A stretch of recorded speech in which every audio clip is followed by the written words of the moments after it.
know if we gonna do this. Q, you gotta go. Fuck out of here. Nah, nigga, both of y'all. You talking to me? Bye. Go, Q. And Yola, get the fuck out of here, man. Yeah, so we can get this shit done. Right song, Q. Shut the fuck up, Q. He's with you, Q. Yola. Yes.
Bonjour à tous et bienvenue dans l'émission Just for You. L'émission par les jeunes et pour les jeunes. Pour les informer des activités culturelles et sportives qui existent pour eux dans le Choletais. Et oui, donc, cette année, avec le Collège Colbert, on a réalisé 2 reportages. Le premier reportage, il portera sur le service municipal des archives de Cholet, tandis que le deuxième reportage portera sur l'affaire non élucidée de Karl Müller, survenue en 1941 à Cholet. Et tout de suite, on envoie les archives de Cholet. C'est quoi les archives? C'est un ensemble de documents qui sont produits dans le cadre d'une activité, donc ici la mairie, et qui peuvent servir à titre informatif ou de preuve, et qui parfois deviennent des documents historiques. Donc ça va nous permettre de connaître le passé. Quel type de documents on peut retrouver aux archives? Il y en a beaucoup, puisqu'on conserve environ 4 km de documents d'archives. Beaucoup d'archives administratives, donc les dossiers de la mairie, mais aussi des documents historiques. Par exemple, tout ce qui est lié à l'état civil, les actes de naissance, mariage, décès, les recensements de population. Nous conservons aussi, par exemple, les plans de toutes les maisons, tous les bâtiments de Cholet construits depuis 1946. La presse ancienne, des documents d'architectes. Voilà, plan des bains-douches. Et donc là, vous voyez, on a vraiment les dessins d'époque de l'architecte, puisqu'en fait, pour construire ce bâtiment, il y a eu un concours. Et puis après, le maire de Cholet, il a choisi, et ça a été construit selon ce dessin-là. Donc vous voyez, les archives, ça peut être autant du texte, du dessin, de l'affiche, etc. C'est quoi les critères pour qu'un document devienne une archive? Les archives, déjà, il faut savoir que comme il y en a beaucoup, on ne va pas tout garder tout le temps. Il y a des documents, une fois qu'ils ne servent plus pour travailler, qu'ils n'ont plus un titre de preuve, on va réfléchir si c'est important pour l'histoire ou pas. Et soit on le garde, soit on va l'éliminer, c'est-à-dire qu'on va le détruire. Donc ce document, on le garde une durée légale, et après c'est son intérêt qui fait qu'il va vraiment rester comme archive historique chez nous ici. Vous voyez, celui-ci, on va le détruire en 2047. En 2047, vous imaginez, on est en quelle année là? 2027. Donc on a déjà prévu que ce document, il peut servir de preuve ou être important jusqu'en 2047 et qu'après on peut l'éliminer. Donc chaque année, on élimine les documents qui arrivent justement à la fin de cette durée d'utilité administrative. Et donc c'est quelque chose qui est fait de manière confidentielle, on ne va pas les jeter à la poubelle où des gens pourraient récupérer des informations. Est-ce que vous avez une catégorie d'archives que vous allez forcément numériser? L'état civil, les actes de naissance des personnes, de mariage, décès, c'est les premiers documents qu'on a numérisés. Et c'est presque le cas partout dans les archives de France en fait, parce que c'est le document le plus consulté. Alors vous voyez, on retrouve des étiquettes avec des lettres. Et en fait, les lettres, on appelle ça des séries aux archives. Ça nous apporte des informations en fait sur le classement. Par exemple ici, tout ce qui est en M, on sait que ça concerne la construction des bâtiments. La lettre R, ça concerne l'école. La lettre H, on sait que ça va être des documents militaires. C'est une petite indication avant même d'ouvrir la boîte.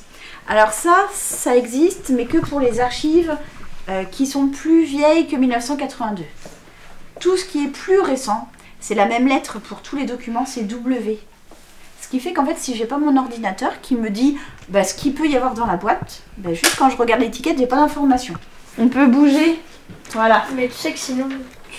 Tu vois que là, c'est pas lourd. Tu vois, c'est facile, hein, alors que pourtant, tu as plusieurs centaines de boîtes sur l'étagère.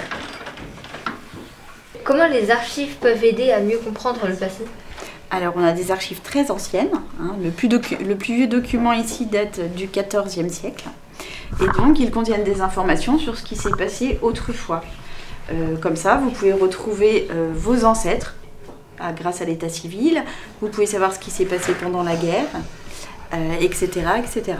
C'est les informations contenues dans les documents qui nous renseignent sur le passé. Moi, je voulais vous montrer le document que je préfère ici aux archives. C'est un document qui a plus de 600 ans. Voilà. C'est un gros registre en cuir. Et là, ce que vous voyez en jaune, c'est de la feuille d'or. Pour écrire la date, et puis le mot titre de Pellouaille, ils ont mis de la feuille d'or. Ce registre, il appartenait au seigneur de Pellouaille, donc un seigneur qui vivait à Saint-Christophe-du-Bois, on est juste à côté de Cholet. Est-ce que vous savez sur quoi on écrivait avant ? Avant d'écrire, voilà, avant d'écrire sur du papier, on écrivait sur du parchemin. Et regardez, voilà, un document en parchemin. Vous avez vu la signature comme elle est belle ? Et vous remarquerez qu'il n'y a pas de taille standard, hein, du A4, du A3, etc. Ça coûtait cher et il n'y a pas de gaspillage. Hein. Si on a besoin d'un petit bout de peau, parce que c'est de la peau, hein, de la vache, etc. Vous avez déjà tout lu? Alors, j'ai pas tout lu, mais j'ai réussi à en lire certains. Qu'est-ce que ça raconte ? Mais en fait, les seigneurs, ils étaient propriétaires de maisons, de fermes. Il y a des gens qui payaient des impôts. Et c'est ce qu'on va retrouver à l'intérieur, quand ils achètent une terre. Quand ils passent des documents officiels devant le notaire. Alors, vous voyez, un parchemin qui est en mauvais état. Hein, il est un petit peu marron. Et regardez, tout à l'heure, je vous parlais de la peau de l'animal. Vous voyez, là, on voit bien les petits points à l'endroit où il y avait les poils. Voilà. Et puis, on écrit à l'intérieur une signature magnifique, impossible à refaire. Et alors, pour lire ça, il faut faire ce qu'on appelle la paléographie, c'est-à-dire qu'on étudie les lettres anciennes. Voilà. Et ça nous permet de pouvoir lire ces documents. C'est du français. Hein. Vous l'avez trouvé où? Il a été retrouvé chez un brocanteur, hein, vous savez, c'est là où on trouve des objets anciens. Et il a vu que ça concernait l'histoire autour de Cholet. Il nous a contactés et on l'a acheté, ce document. Y a-t-il des archives secrètes? Des archives confidentielles, on va dire. Donc il y a des informations sur la vie privée des gens. Ça peut être des archives médicales, par exemple, des archives judiciaires. Et donc là, quelque part, on va respecter la vie privée, la confidentialité de l'information. C'est-à-dire qu'en fait, tout le monde peut aller aux archives, mais on n'a pas le droit de tout voir. Il y a certains documents, par exemple votre acte de naissance. Aujourd'hui, c'est vos parents qui peuvent le demander. Hein ? Un voisin, un ami, c'est pas possible. On respecte la confidentialité du document. On va attendre un certain délai avant que tout le monde puisse voir certains documents. 50 ans, 75 ans, 100 ans, ça va même jusqu'à 120 ans. Je trouve que Nathalie Leka, elle a eu beaucoup de patience avec nous. Je suis bien d'accord avec toi, Morgane, mais elle nous a appris beaucoup de choses. Et Amaury, elle nous a également appris qu'il y avait une affaire non élucidée qui s'était produite à Cholet en 1941, l'affaire de l'assassinat de Karl Müller. L'histoire a démarré le 27 février 1941, entre 21h et 22h, place de la République, à Cholet. L'officier Karl Müller, 41 ans, s'est fait assassiner d'un coup de revolver. Cholet, le 1er mars 1941. Le commissaire de police de Cholet a, monsieur l'officier de police judiciaire militaire, Kreiskommandantur, à Cholet. J'avais chargé le brigadier chef Testard de rechercher, place de la République, la douille de la cartouche. Mais pourquoi tu dis la douille de la douille? Bah regarde, c'est écrit. Ils ont dû se tromper dans le rapport de police de l'époque. Oh, Soren, regarde, encore un autre document d'archives. Cholet, le 28 février 1941. Le brigadier chef Testard Pierre à monsieur le commissaire de police de Cholet. Arrivé sur cette place vers 23h, j'ai rencontré plusieurs civils que je connaissais de vue. Après avoir expliqué en 2 mots ce qui venait de se passer, je leur demandais de m'aider à faire des recherches, étant donné que ces jeunes gens, au nombre de 6, avaient des lampes de poche. Ils venaient la plupart du patronage Notre-Dame. Je leur ai demandé de se mettre en ligne à ma droite, à 1 mètre l'un de l'autre, et toutes les lampes électriques allumées. Nous allions lentement du boulevard Victor Hugo vers le boulevard Hérault. Lorsqu'arrivé à hauteur du monument, le jeune Brossé Augustin me cria « Monsieur Testard, je vois ici quelque chose qui brille !» Et au même moment, j'ai constaté qu'il s'agissait d'une douille de cartouches de revolver 7,65 que je me suis empressée d'aller remettre au commissaire de police. Mentionnons qu'au moment où j'ai quitté la place de la République, la voiture de la police arrivait sur cette place avec un gendarme allemand, à qui j'ai montré la douille. Et d'après lui, elle était de la même dimension que celle qu'il détenait dans son chargeur de pistolet. Ce qui indique que des militaires allemands ont aussi des cartouches de ce calibre, bien que des civils français, étant donné qu'aucun sujet français ne doit avoir de revolver, tous les revolvers et munitions ayant dû être remis à l'arrivée des troupes allemandes dans les services municipaux. C'est pas très français. Effectivement, c'est pas très clair. Donc si c'est la douille d'un pistolet allemand, ça veut dire que c'est un Allemand qui a tué Karl Müller. Eh ben c'est pas si simple, parce qu'à l'époque, Cholet était occupé par les Allemands. Et les Allemands, c'est pas ce qu'ils se sont dit. Oui, et ils ont filé une amende à tous les Choletais. Tiens, regarde, à la Société des sciences, des lettres et des arts, ils ont cette affiche. 1 million de francs à répartir entre tous les habitants. Payable ce 8 jours? Waouh! Mais avec tout ça, on sait toujours pas qui a tué Karl Müller. Et oui, et c'est pour ça que nous avons mené l'enquête au collège Colbert. Amaury, lance micro-trottoir qu'on a fait avec les profs. Je pense que ce sont éventuellement des réseaux de résistance, mais j'en ai aucune certitude en revanche. Alors je me dis que peut-être que ce soldat a été tué parce qu'il a essayé de sauver, ou en tout cas il a contribué à sauver un soldat français. Ah, il aurait peut-être volé une bouteille de vin précieuse au caviste du coin. Du vin français pour ramener en Allemagne.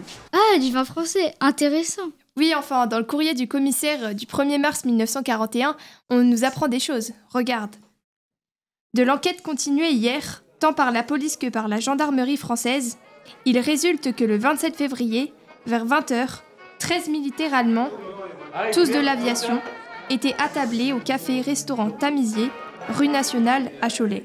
Vers 20h30, un soldat blond, grand, portant une petite moustache, ayant une serviette en cuir sous le bras, a quitté le café, après avoir consommé une bière.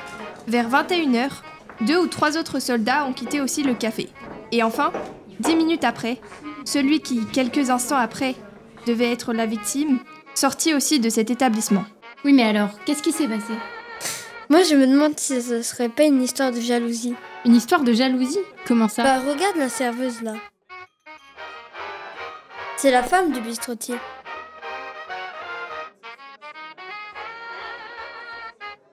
Et regarde Karl Müller. Comme il lui parle à l'oreille. Il a pas l'air content, le bistrotier. Peut-être qu'il a demandé à l'employé de le tuer. Tiens, le revoilà, l'employé. C'est peut-être ça, mais ça veut dire que l'employé a dégoté un pistolet allemand. C'est tordu comme hypothèse, non? Ouais, enfin, l'affaire s'est soldée par le fait que les Allemands ont abandonné leur poursuite et redonné tout l'argent aux Choletais. Et puis il y avait quand même des suspicions du côté allemand. C'est bizarre qu'ils aient lâché l'affaire aussitôt.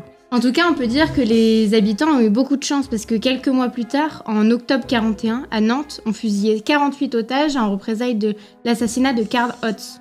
Et à Bordeaux, ils en fusillaient 50 en représailles de l'assassinat de l'officier Reimers. Ah, c'est pour ça le cours des 50 otages à Nantes, c'est pour rendre hommage aux 50 fusillés. Oh, alors les Choletais, ils ont eu chaud.